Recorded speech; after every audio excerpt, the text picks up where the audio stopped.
Iran സാങ്കേതിക രഹസ്യം ചോർത്തും. തകർന്ന ഹെലികോപ്റ്ററിൻ്റെ അവശിഷ്ടങ്ങൾ കണ്ടെത്താനുള്ള കഠിന ശ്രമം അമേരിക്ക ആരംഭിച്ചു. ഏറ്റവും പ്രധാനമായിരിക്കുന്ന ഒരു റിപ്പോർട്ടാണ് ഇപ്പോൾ പുറത്തു വരുന്നത്. സൈനികർക്ക് പ്രത്യേകപരമായിരിക്കുന്ന, പ്രത്യേകിച്ച് നാവിക സൈനികർക്ക് നിർദ്ദേശം നൽകിയിരിക്കുന്നത്, തകർക്കപ്പെട്ട അല്ലെങ്കിൽ തകർന്ന ഹെലികോപ്റ്ററിൻ്റെ ഒരു കഷണം പോലും ഇറാന് കിട്ടാത്ത വിധം അത് ഊറ്റിയെടുത്തുകൊണ്ട് വലയിൽ ഊറ്റിയിട്ട് തിരിച്ചു കൊണ്ടുവരണം എന്നുള്ളതാണ്. അതല്ലെങ്കിൽ ആ ഹെലികോപ്റ്റർ, അപ്പാച്ചെ ഹെലികോപ്റ്റർ എന്ന് പറയുന്ന സാങ്കേതിക സംവിധാനം, ഏറ്റവും വലിയ സാങ്കേതിക സംവിധാനം ഉപയോഗിച്ചുകൊണ്ട് നിർമ്മിച്ചതാണ്. അത് തങ്ങൾക്ക് എല്ലാ കാലത്തുമായിട്ട് നഷ്ടപ്പെടും. ഇനി ഇതിനേക്കാൾ മെച്ചപ്പെട്ട ഹെലികോപ്റ്റർ നിർമ്മിക്കുക ഇറാനായിരിക്കും. അതിനുള്ള ബുദ്ധി അവർക്കുണ്ട്. അതുകൊണ്ട് ഭയപ്പെടണം എന്ന രീതിയിലാണ്. കഴിഞ്ഞ ദിവസമാണ് AH-64 അപ്പാച്ചെ ഹെലികോപ്റ്റർ തകർന്നു വീണത്. അത് ഓർമുസിൻ്റെ കടലിനോട് ചേർന്നിട്ടാണ് തകർന്നത് എന്നാണ് റിപ്പോർട്ട്. അതിൻ്റെ അഭ്യൂഹങ്ങൾ ഇപ്പോഴും നിലനിൽക്കുന്നു. ഇറാനാണ് തകർത്തത് എന്ന് അമേരിക്ക പറയുന്നു. അതിന് സാധ്യതകൾ വിലയിരുത്തുകയും ചെയ്യുന്നുണ്ട്. എന്നാൽ ആ കാര്യവുമായിട്ട് ബന്ധപ്പെട്ട ഔദ്യോഗികമായിരിക്കുന്ന ഒരു സ്ഥിരീകരണം ഇറാൻ്റെ ഭാഗത്തുനിന്ന് ഉണ്ടായിട്ടില്ല. MQ-9 റീപ്പർ ഡ്രോൺ വെടിവെച്ച് വീഴ്ത്തിയത് തങ്ങളാണ്, അത് ബുഷർ മേഖല കേന്ദ്രീകരിച്ചുകൊണ്ടാണ് എന്നുള്ളത് ഇറാൻ സമ്മതിച്ചിട്ടുണ്ട്. അപ്പോൾ അതാവാനാണ് സാധ്യത. ഓർമുസ് കടലിന് സമീപം മിസൈൽ പായിച്ചുകൊണ്ട് ഇറാൻ വീഴ്ത്തി എന്ന റിപ്പോർട്ട് പുറത്തു വന്നിരിക്കുന്നു. പൈലറ്റ് രക്ഷപ്പെട്ടു, പൈലറ്റും അതോടൊപ്പം തന്നെ രക്ഷപ്പെട്ടിട്ടുണ്ട്. അവരെ കണ്ടെത്തിയിട്ടില്ല, അതിനുവേണ്ടി ശ്രമം നടക്കുന്നു എന്നുള്ളതാണ് ആദ്യത്തെ റിപ്പോർട്ട്. പിന്നെ കണ്ടെത്തിയെന്ന് പറയുന്നു. പക്ഷേ ഇതിൽ ദുരൂഹതകളുണ്ട്. കാര്യമെന്ന് പറഞ്ഞാൽ ഈ ഹെലികോപ്റ്ററിനെ മിസൈൽ പായിച്ചുകൊണ്ടാണ് തകർത്തത് എങ്കിൽ അത് ആകാശത്ത് തന്നെ പൊട്ടിത്തെറിക്കും. പിന്നെ അതിൽ പൈലറ്റിനെ കണ്ടുപിടിക്കുക എന്ന് പറഞ്ഞാൽ പ്രയാസമുള്ള കാര്യമാണ്. വീണത് ഈ പറയപ്പെട്ട ഓർമുസ് കടലിലേക്കാണ്. അപ്പോൾ അതല്ലെങ്കിൽ വെടി കൊണ്ടിട്ട് വീഴുകയാണെങ്കിൽ പോലും പൈലറ്റുമാർക്ക് രക്ഷപ്പെടാൻ വേണ്ടി സാധിക്കില്ല. ഏതാണ് പൈലറ്റുമാർ എന്നതിനെക്കുറിച്ചുള്ള വിവരമൊന്നും പുറത്തു വന്നിട്ടില്ല. അതോടൊപ്പം തന്നെ ഏത് മേഖലയിലാണ് വീണത് എന്നും പറഞ്ഞിട്ടില്ല. അതുകൊണ്ട് ദുരൂഹത ഒരുപാട് നിലനിൽക്കുന്നുണ്ട് എന്ന് ചുരുക്കം. പൈലറ്റ്, കോ പൈലറ്റ് കടലിൽ നിന്ന് ഒരു അമേരിക്കൻ ഡ്രോൺ ബോട്ട് ഉപയോഗിച്ച് രക്ഷപ്പെട്ടു എന്ന് ചില റിപ്പോർട്ട് കാണാൻ വേണ്ടി സാധിക്കുന്നുണ്ട്. അത് സ്വാഭാവികമായിട്ട് അമേരിക്കക്ക് അങ്ങനെ പറയാം. ഏറ്റവും പ്രശ്നമായിട്ടുള്ളത്, അവർ അതിനെക്കുറിച്ച് പറയുന്നത് ഇങ്ങനെയാണ്: ഏറ്റവും പ്രശസ്തവും ശക്തവുമായിരിക്കുന്ന ഹെലികോപ്റ്ററാണ് ഈ പറയപ്പെട്ട അപ്പാച്ചെ ഹെലികോപ്റ്റർ. യുദ്ധത്തിൽ നേരിട്ട് അവർ പങ്കെടുക്കാറുണ്ട്. ടാങ്കുകൾ, സൈനിക വാഹനങ്ങൾ, ശത്രു നിലയങ്ങൾ എന്നിവ നേരിട്ട് ആക്രമിക്കാൻ പാകത്തിലുള്ള സംവിധാനങ്ങൾ ഈ പറയപ്പെട്ട ഹെലികോപ്റ്ററിനകത്തുണ്ട്. 300 കിലോമീറ്ററാണ് പെർ അവർ അതിൻ്റെ വേഗത കണക്കാക്കുന്നത്.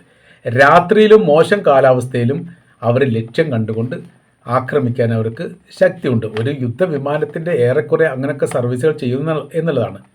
ശക്തമായിരിക്കുന്ന സെൻസറുകളും റഡാറുകളും മറികടന്നുകൊണ്ട് അവർക്ക് പ്രവർത്തിക്കാൻ സാധിക്കും.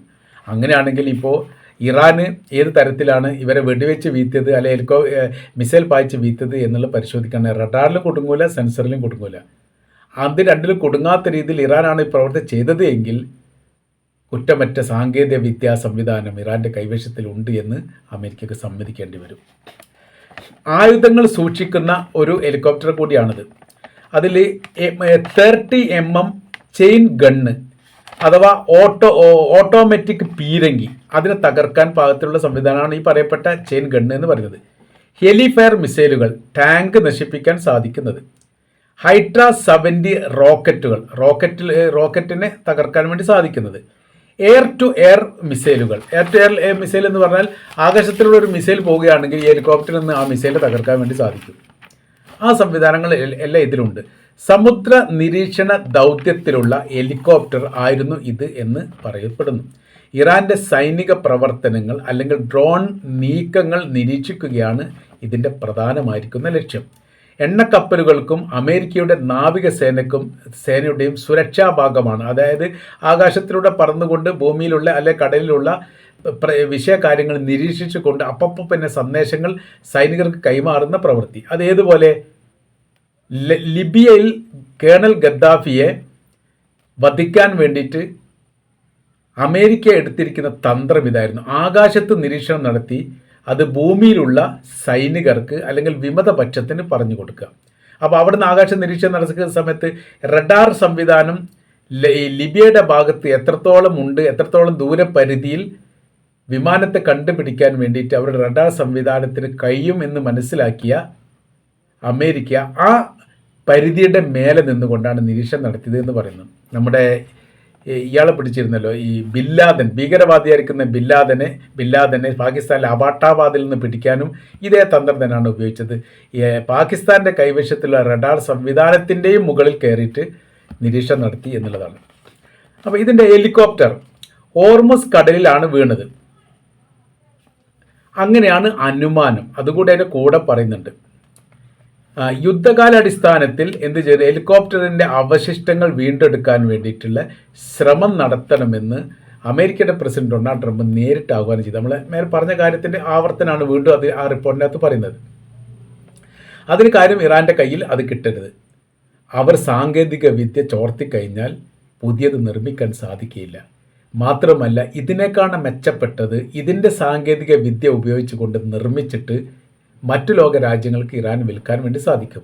സാങ്കേതിക വിദ്യകൾ ചോർത്തുന്ന കാര്യത്തിലും പിന്നീട് അത് പുനർനിർമ്മിക്കുന്ന കാര്യത്തിലും ഇന്ന് ലോകത്തെ വെല്ലാൻ ഇറാനെ പോലെ മറ്റൊരു രാജ്യമില്ല. അത്രയ്ക്ക് ശക്തമാണ്. അതുകൊണ്ടാണ് അവരുടെ ആയുധപ്പുരകൾ നിറഞ്ഞ് കവിഞ്ഞ് തുളുമ്പുന്നു. എത്രത്തോളം എടുക്കുന്നോ അത്രത്തോളം വീണ്ടും നിറക്കാൻ വേണ്ടി സാധിക്കുന്നു. അപ്പോൾ യുദ്ധത്തെ സംബന്ധിച്ചിടത്തോളം അവർ ഉപയോഗിക്കുന്ന അല്ലെങ്കിൽ ഇതുവരെ ഉപയോഗിച്ചിരിക്കുന്ന അത്രയും മിസൈലുകൾ വീണ്ടും പുനർനിർമ്മിക്കപ്പെട്ടിട്ടുണ്ട് എന്നുള്ളതാണ്. അവർക്ക് നിർമ്മിക്കാൻ അറിയാം, അതിൻ്റെ സാങ്കേതിക വിദ്യാ സംവിധാനങ്ങൾ വിപുലപ്പെടുത്താൻ അറിയാം, നിർമ്മിച്ച ആയുധങ്ങൾ സൂക്ഷിക്കാൻ അറിയാം, സൂക്ഷിക്കപ്പെട്ട ആയുധങ്ങൾ ഉപയോഗിക്കാനും അറിയാം. ആ തരത്തിലാണ് ഇറാൻ്റെ നിർമ്മിതി എന്ന് പറയുന്നത്. പല രാജ്യങ്ങളും പുറത്തുനിന്ന് വാങ്ങുന്ന സമയത്ത് ഉപയോഗിക്കാൻ അറിയില്ല, അതിൽ അവർ തന്നെ വിളിക്കേണ്ടി വരും. അങ്ങനത്തെ പല വിഷയങ്ങളുണ്ട്. മാത്രമല്ല ചിലതൊന്നും സൂക്ഷിക്കാൻ വേണ്ടി അറിയില്ല, ഒരു പ്രത്യേകമായിരിക്കുന്ന മേഖല സൂക്ഷിക്കുന്നു, അതെല്ലാം ശത്രുരാജ്യം ഇട്ട് ഞാൻ തകർക്കുന്നു. അതിപ്പോൾ സിറിയയുടെ ഭരണമാറ്റത്തിന് ശേഷം ആ രാജ്യത്തുള്ള സൈനിക ആയുധ സംവിധാനത്തിൻ്റെ 40%, ചില റിപ്പോർട്ടിനകത്ത് 65 എന്നൊക്കെ പറയുന്നുണ്ട്, അത്രയും ഇസ്രായേൽ തകർത്തു. ഇസ്രായേലിൻ്റെ ഒരാഴ്ചത്തെ പണി അത് തന്നെയായിരുന്നു. സിറിയയിൽ ഭരണമാറ്റം ഉണ്ടായി, പുതിയ ഭരണം അധികാരത്തിൽ വന്നു, ബഷർ അൽ ഷറഫ് രാജ്യം വിട്ടുപോയി, റഷ്യയിൽ അഭയം തേടി. അപ്പോൾ ഒരു ഒഴിഞ്ഞ പരവതാനി പോലെ സിറിയായിട്ട് മാറി. പിന്നീട് ഇവരുടെ തള്ളിക്കയറ്റമാണ്, ഇവരങ്ങനെ ഇടിച്ച് തകർക്കപ്പെട്ടു എന്നുള്ളതാണ് അതിൻ്റെ യാഥാർത്ഥ്യം. ഇതിന് സമാനമായിരിക്കുന്ന രീതികളൊക്കെ പല രാജ്യവും പിന്തുടരാറുണ്ടെങ്കിലും നടക്കാറില്ല എന്ന് ചുരുക്കം. അപ്പോൾ നമ്മൾ ഈ പറഞ്ഞ ഈ ഹെലികോപ്റ്റർ തകർത്തുമായിട്ട് ബന്ധപ്പെട്ട് ഇങ്ങനെ ഒരു വിഷയങ്ങൾ ഇപ്പോൾ നിലനിൽക്കുകയാണ്. പൈലറ്റുമാരെ കുറിച്ച് വിവരം ഇതുവരെ പുറത്തുവിട്ടിട്ടില്ല. വീണ സ്ഥലവും പറയാൻ വേണ്ടിയിട്ട് അമേരിക്ക തയ്യാറായിട്ടില്ല. ഇതിലൊരു അഭ്യൂഹം നിലനിൽക്കുന്നു. മിസൈൽ പതിച്ച് തകർന്നതെങ്കിൽ പൈലറ്റുമാർ രക്ഷപ്പെടാൻ സാധ്യതയില്ല. മിസൈൽ പതിക്കാതെ രീതിയിൽ താഴെ വീണതാണെങ്കിൽ പിന്നീട് ഇറാനെ കുറ്റപ്പെടുത്തേണ്ട കാര്യമില്ല.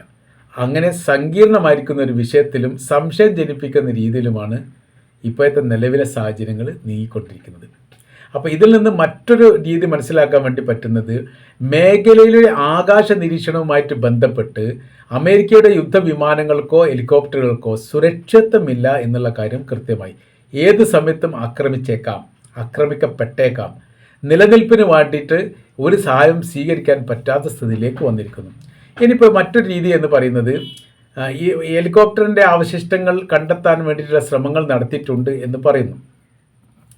അത് ഇറാൻ്റെ അതിർത്തി കേന്ദ്രീകരിച്ചു കൊണ്ടാണ് ഈ വീണത് എങ്കിൽ പിന്നെ ഈ മേഖല കേന്ദ്രീകരിച്ചുകൊണ്ട് ഒരിക്കലും അമേരിക്കയ്ക്ക് ഇവിടേക്ക് എത്താൻ വേണ്ടി സാധിക്കുകയില്ല. അപ്പോഴത്തേനും ഇറാൻ്റെ ആളുകൾ എന്ത് ചെയ്യുമെന്നറിയോ, ഇതിൽ വീണിട്ടുണ്ടെങ്കിൽ അതിൻ്റെ സാങ്കേതിക വിദ്യ, അത് എഞ്ചിൻ സംവിധാനം എടുക്കാൻ വേണ്ടി അവർക്ക് സാധിക്കും. അതിനൊരു ഉദാഹരണം കൂടി അതിൻ്റെ കൂടെ പറയുന്നുണ്ട്. അത് ഇസ്രായേൽ ലെബനാനിലേക്ക് ഒരു ആക്രമണം നടത്തി. ലെബനാനിൽ മിസൈൽ പതിച്ചു, പക്ഷേ ഒരു മിസൈൽ പൊട്ടിയില്ല.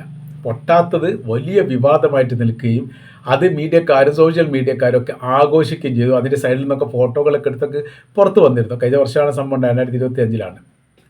പെട്ടെന്നൊരു സുപ്രഭാതത്തിൽ പിന്നീട് ഉണ്ടായ കാര്യമൊന്നുമില്ല. ഇസ്രായേലിൻ്റെ പ്രധാനമന്ത്രി ബെഞ്ചമിൻ നെതന്യാഹുവിനോട് അമേരിക്കൻ പ്രസിഡന്റ് ഡൊണാൾഡ് ട്രംപ് പറഞ്ഞു, വളരെ പെട്ടെന്ന് വീണ് കിടക്കുന്ന ആ മിസൈലിനെ രാജ്യത്തേക്ക് തിരിച്ചേൽപ്പിക്കണം എന്ന് പറഞ്ഞ സമയത്താണ് യഥാർത്ഥത്തിൽ ഇസ്രായേൽ തന്നെ നേരം വെളുത്തത്. അതൊരു ശരിയാണല്ലോ എന്നുള്ളത്. അവർ പോയി നോക്കി ആകാശ നിരീക്ഷണം നടത്തുന്ന സമയത്ത് ഈ മിസൈൽ അവിടെ കാണുന്നില്ല. അതെന്തായിട്ടുണ്ട്, അത് അവിടെ നിന്ന് എടുത്തിട്ട് അവിടുത്തെ ഹിസ്ബുള്ള ഗ്രൂപ്പ് ഇറാന് കൈമാറ്റം ചെയ്തു. ഇറാൻ കൈമാറ്റം ചെയ്ത് അത് ഇറാനിലെത്തിപ്പോയി എന്നുള്ളതാണ്. മണിക്കൂറുകൾക്കകം അത് ഇറാനിലെത്തിപ്പോയി, കടന്നു പോയി എന്നുള്ളതാണ്. കടൽ കടന്നു പോയി എന്നുള്ളതൊക്കെയാണ് അതിൽ അന്ന് പറയപ്പെട്ടത്. അങ്ങനെ ആ സമയത്ത് അതവരെന്ത് ചെയ്യും, ഇസ്രായേലിൻ്റെ മിസൈൽ ആ സമയത്ത് അതിൻ്റേതായിരിക്കുന്ന ശക്തി കാര്യങ്ങളുണ്ടാവും. അത് പൊളിച്ചിട്ട് അതിന് സാങ്കേതിക വിദ്യ മനസ്സിലാക്കുന്നു, പുനർനിർമ്മിക്കുന്നു.